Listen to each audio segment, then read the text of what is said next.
hears.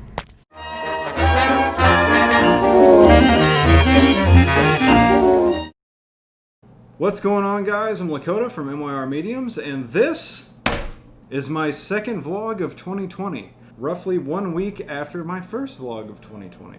Sweet Georgia Peaches, what a week it's been. First and foremost, I almost shot someone, but we'll get to that in a minute. Before that story, I would like to bring up an important social issue, arguably the most important social issue of current times, and that is the assault on our constitutional right to comfort. I work in retail. I know that's hard to believe, but yes, I do have a day job. I've got all of this ad revenue, yet I still struggle to cover the costs of my sprawling coastal mansion. So I work for one of the largest thrift chains in America, who I shan't name due to their social media guidelines, blah, blah, blah, blah, blah, blah, blah, blah, blah, but you could probably guess. Now, I know there are people out there who, like heroin addicts, will be thrown into convulsions, lose control of their bowels, and possibly be plagued by sleep paralysis demons if they're not able to peruse through our secondhand pants aisle. However, that does not make us an essential store. My employers feel that to ensure the safety of the staff and customers alike, that everybody must wear a mask whenever they enter the store. I know they're uncomfortable. I have to wear one for 8 hours a day. They are hot and awful, and most of the time it's the reason that my beard looks like a ferret's mating grounds. But there is no reason to scream and curse at our employees.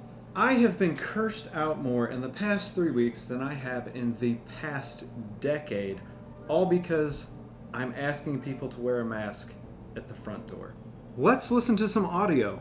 Sir, you got a face mask? No, sir. I'm sorry, but it's corporate rule. No one can go inside without a mask. Oh, you can go yourself. Ma'am, I'm sorry. You can't come in without a face mask. That's bull. I caught up here and you couldn't tell me not to wear a face mask? Bull.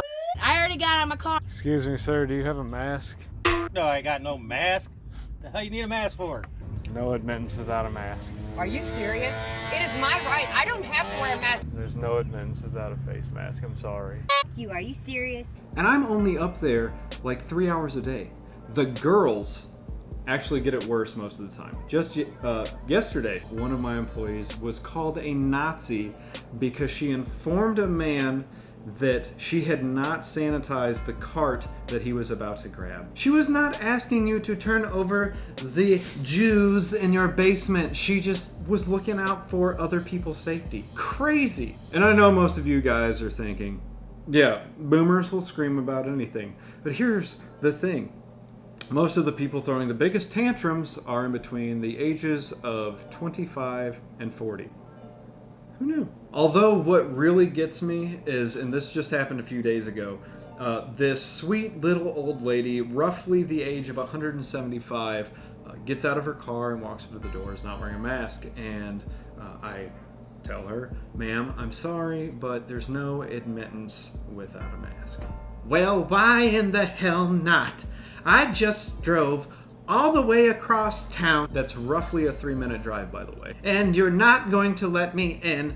Just why the hell not? I don't know, because you're already almost dead, man. What are you doing out here without a mask on anyway?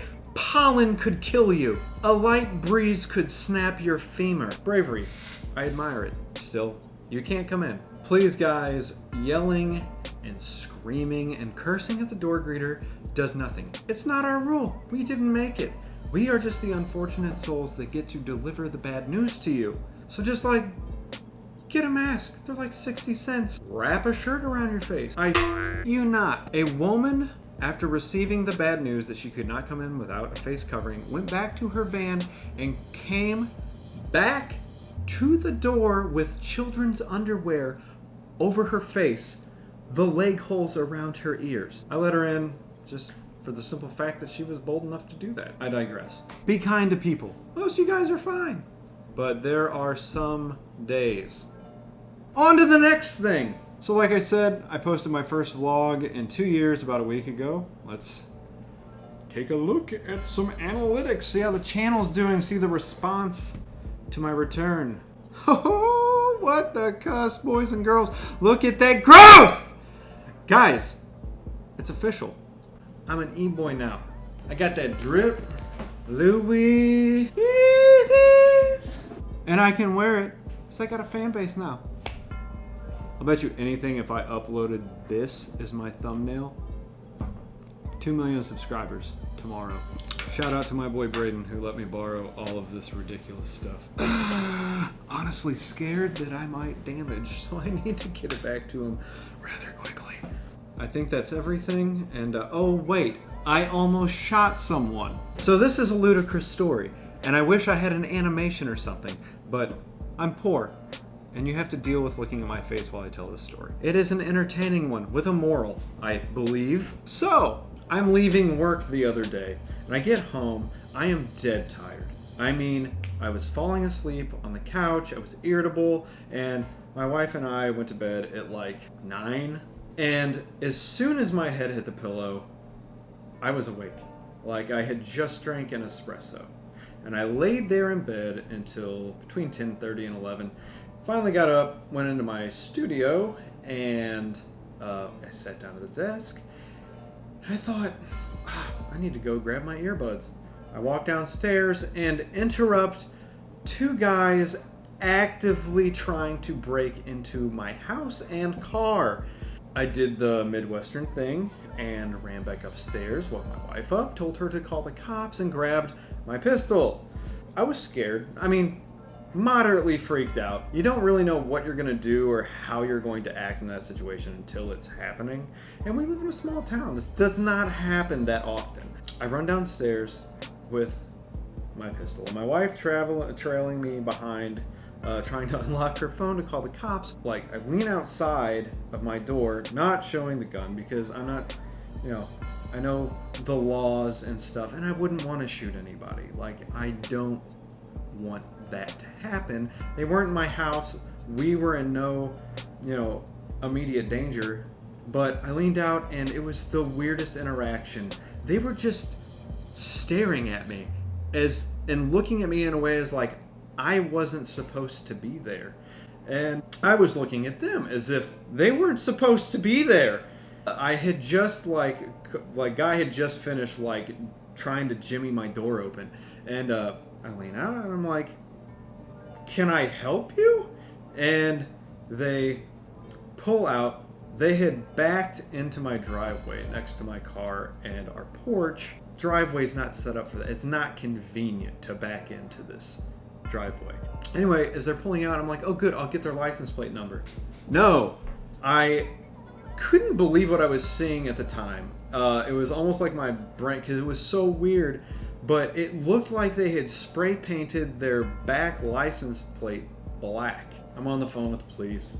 They drove off. I'm telling them, yeah, there's no point in coming out. I interrupted what they were doing. They didn't get anything. They didn't. And the whole time I was really just like, please don't break my car window. I don't want to deal with that. I gave them a description of the car and the guys and all that. Couldn't sleep the rest of the night.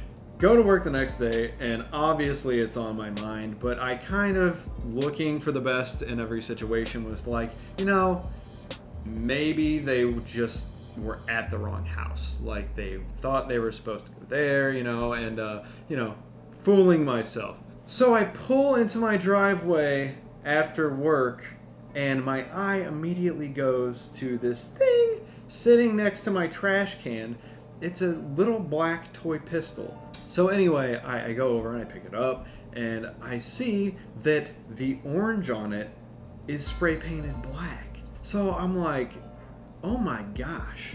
Like, they were really there with the intent of trying to, if they saw someone pulling a fake gun on, who knows what would have happened? Well, I know what would have happened. I was going full force on adrenaline, and how stupid do you have to be?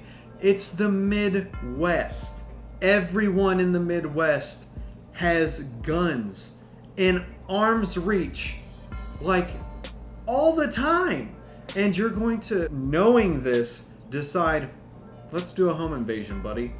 We're going to take this plastic gun and, try to shake someone down in case we get caught. Like, how dumb, but here's the thing. I actually am in a more peaceful state now, and this is why. Before this happened, I had a lot going on. There's a lot going on in the world right now, and I had a lot on my mind. I had this like low-level, steady anxiety going for a while. I'm a believer in Jesus. Not the popular thing, but it's what I am, and I'm not afraid to admit it. And this is honestly what I got out of it. It was like, when that happened, one of my first thoughts was just like, holy cow, like, God has it under control. It was like he was telling me, hey man, there's no reason to worry. When you were dead tired, I didn't let you go to sleep, and you came down and disrupted this whole event just by you walking downstairs before they could hurt anything or get in the house and possibly hurt me and my family.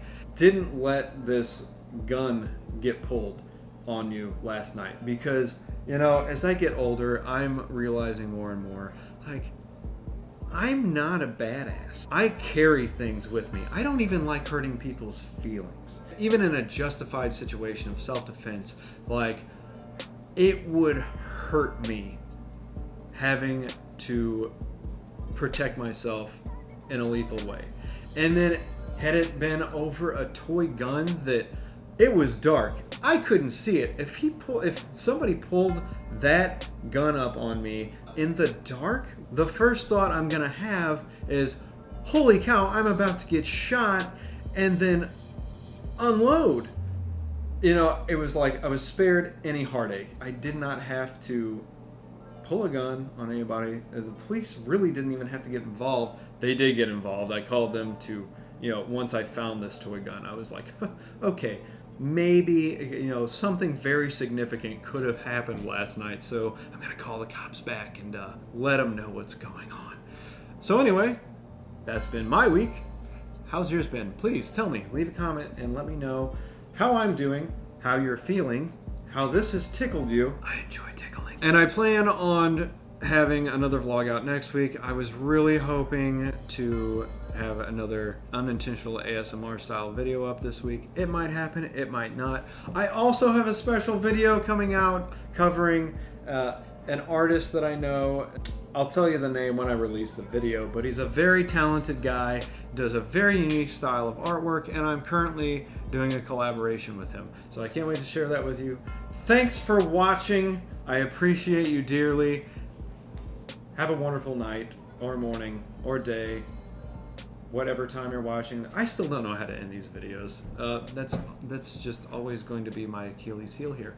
I love you, bye! Huzzah! Bonus content. We had a large hornet invade our home. We got you, sucker. When you get to hell, you tell them who sent you. My wife. Because I was too scared. And poor Mr. Echo, trying to be the big brave dog that he believes he is, went after it, and it got him. And it was sad. So here's a sad video of my dog that you guys thought was dead because I threw him off a cliff. Joke's on you, he's very much alive. That's it now, there's nothing more.